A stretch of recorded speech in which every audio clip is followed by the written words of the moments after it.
Today, people across the country are observing Indigenous Peoples Day.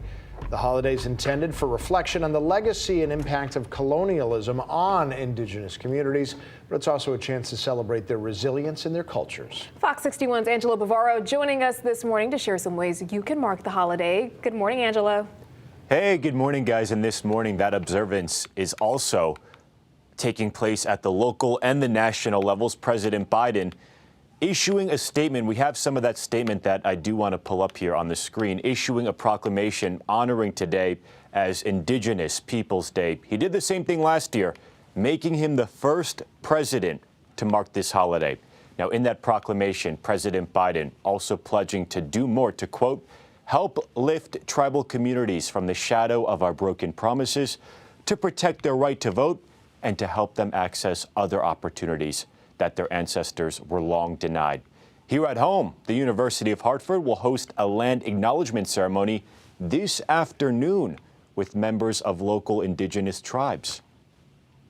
It also aligns with more from my office, our commitment to make visible those individuals that might be experiencing any form of invisibility, to again create room and space for respect, for people to feel valued. Part of the problem is that Indigenous people today are an invisible minority. We don't acknowledge them. The people think of them as being in the past, not in the present. And also lots of other ways you can observe Indigenous Peoples Day. That includes a cooking demonstration with the Tamaquac Museum in the Buckingham Hall House at Mystic Seaport. In South Windsor, the Nawashi Village is also holding events where people can learn about the history of local Indigenous peoples and sample Indigenous food with the renowned chef Sherry Pocknet of the Mashpee Wampanoag tribe of Cape Cod. And though this is not open today, the Mashantucket Pequot Museum just opened a brand new exhibit exploring the women of the Pequot tribe. That's open Wednesdays through Sundays. And for a full list of events and ceremonies, you can visit our website, that is fox61.com. Reporting in the newsroom this morning, I'm Angelo Bavaro. Guys, I will send it back to you in the studio. Alrighty, thank you, Angelo.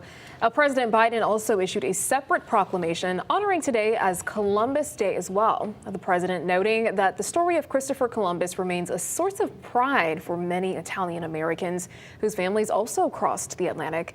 The president writing, quote, for generations, Italian immigrants have harnessed the courage to leave so much behind, driven by their faith in the American dream, to build a new life of hope and possibility in the United States.